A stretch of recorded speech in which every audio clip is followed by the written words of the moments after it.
Okay, and welcome back. We've gone over Rule 1, which is form the possessive singular of nouns by adding an apostrophe s. Now let's get into some of the exceptions to this rule.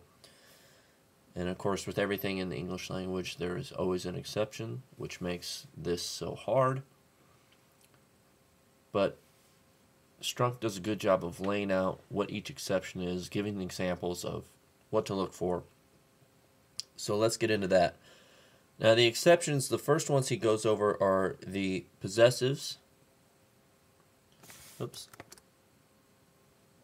Possessives of ancient proper nouns.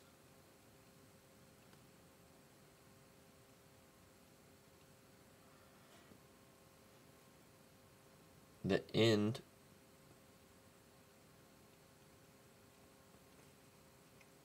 in is and es. Also, the possessive Jesus.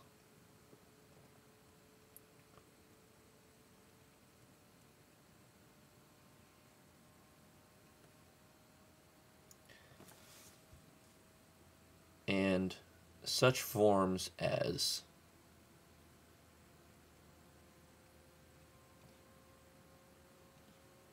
for consciousness sake, for conscious sake, and for righteousness sake.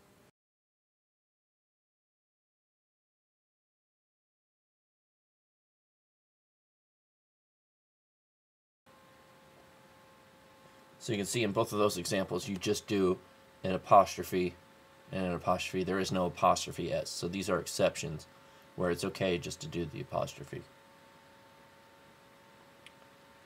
He goes on to say such forms as Moses' laws or Isis's temple.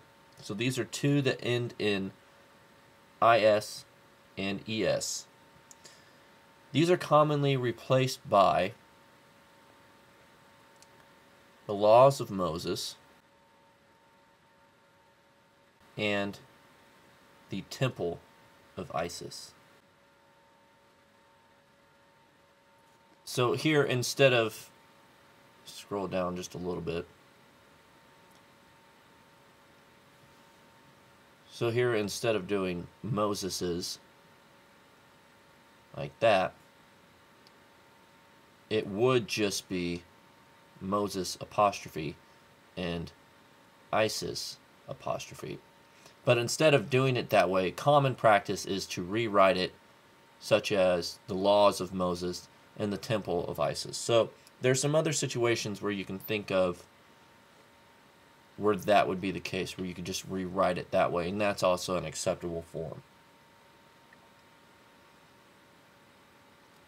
So some other exceptions, we're going to look at the pronominal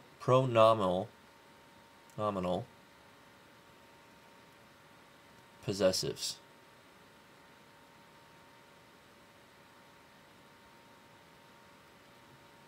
So these are words such as hers, its, theirs, yours, and ours. There's also a few other ones there, and you are encouraged to look those up. These have no apostrophe. So in that case, it's just hers, its, theirs. There's no apostrophe, you just write the word as it is. He also talks about an indefinite pronoun. And indefinite pronouns use the apostrophe to show possession.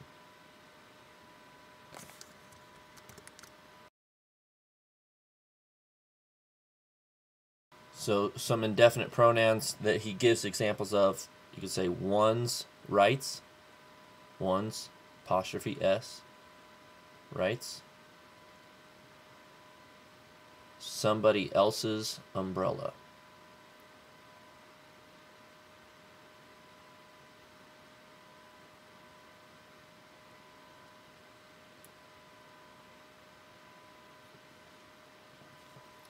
Then Strunk goes into the first of a number of common errors that are described in the book, and this is one where he talks about its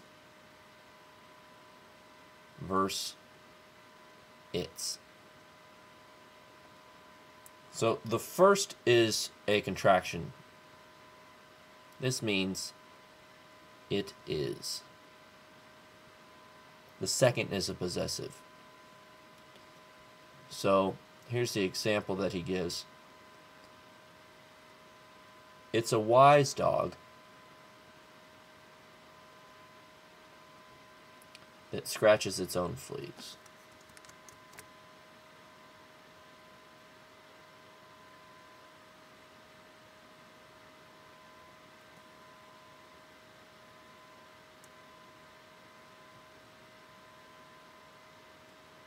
So it is could also be it is a wise dog.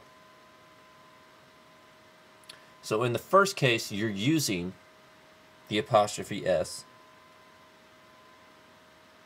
The second, there is no apostrophe. So that's the difference there. Okay, so that concludes the first rule.